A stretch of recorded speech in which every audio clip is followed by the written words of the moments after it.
പ്രിയ സഹോദരങ്ങളെ, നിങ്ങൾ എപ്പോഴെങ്കിലും ദൈവത്തെ കണ്ടുമുട്ടിയ ഒരു നിമിഷം ജീവിതം മുഴുവൻ മാറ്റിമറിക്കുമെന്ന് വിശ്വസിക്കുന്നുണ്ടോ? ഇന്നത്തെ നമ്മുടെ അനുദിന പ്രഭാത തിരുവചനത്തിൽ മോശയ്ക്ക് സംഭവിച്ചത് ഇതാണ്. പുറപ്പാട് പുസ്തകം 18-ാം അധ്യായം 1 മുതൽ 5 വരെയുള്ള തിരുവചനങ്ങൾ.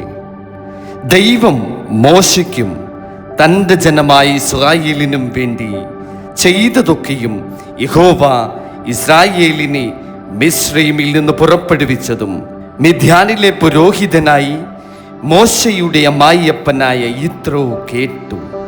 അപ്പോൾ മോശയുടെ അമ്മായിയപ്പനായ യിത്രോ മോശ മടക്കി അയച്ചിരുന്ന അവൻ്റെ ഭാര്യ സിപ്പോറയെയും അവളുടെ 2 പുത്രന്മാരെയും കൂട്ടിക്കൊണ്ട് പുറപ്പെട്ടു. ഞാൻ അന്യദേശത്ത് പരദേശിയായി എന്ന് അവൻ പറഞ്ഞതുകൊണ്ട് അവരിൽ ഒരുത്തന് ഗേശോം എന്നു പേർ.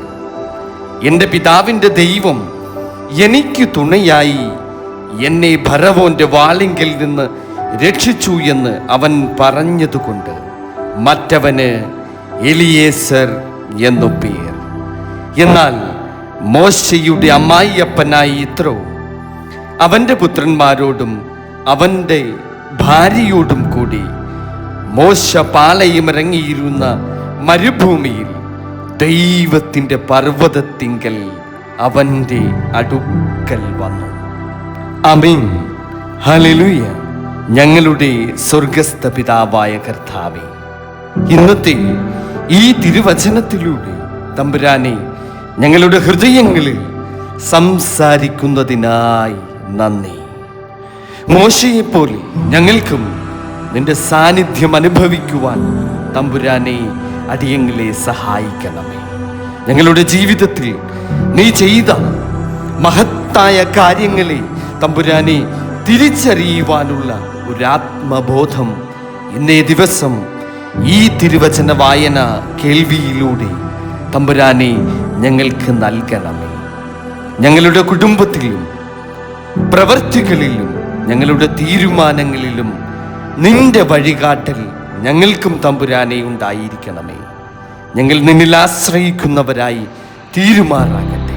ഇന്നത്തെ ദിവസവും നിന്റെ കൃപയാൽ ഞങ്ങളെ നയിക്കണമേ. യേശുവിൻ്റെ നാമത്തിൽ പ്രാർത്ഥിക്കുന്നു. കൃപയോടെ കേൾക്കണം പിതാവേ, ആമേൻ. അനുഗ്രഹീതരായ ദൈവമക്കളെ, ഈ തിരുവചനത്തിൽ നാം കാണുന്നത് മോശയുടെ ജീവിതത്തിലേക്ക് ദൈവം നടത്തിയ അത്ഭുതകരമായ ഇടപെടലുകളാണ്. യിത്രോ, മോശയുടെ അമ്മായിയപ്പനായ യിത്രോ, ദൈവം ചെയ്ത എല്ലാ കാര്യങ്ങളും കേട്ട് അതിസന്തോഷവാനായിരിക്കും. ഇതിൽ നിന്നും നാം പഠിക്കുന്നത് ദൈവം നമ്മുടെ ജീവിതത്തിൽ പ്രവർത്തിക്കും. നമ്മുടെ സാക്ഷ്യം മറ്റുള്ളവർക്കും അത് വിശ്വാസം നൽകും. ദൈവം നമ്മെ ഒരിക്കലും ഉപേക്ഷിക്കുന്നില്ല. ഇന്നത്തെ ചിന്ത, ദൈവം എൻ്റെ ജീവിതത്തിൽ എന്ത് ചെയ്തിട്ടുണ്ട്, അതിനെ ഓർക്കൂ, അതിനായി നന്ദി പറയൂ, സ്തുതി കരയേറ്റൂ, പങ്കുവയ്ക്കൂ. കാരണം നിങ്ങളുടെ കഥ മറ്റൊരാളുടെ വിശ്വാസത്തെ വളർത്തും. ആമേൻ, ഹല്ലേലൂയ.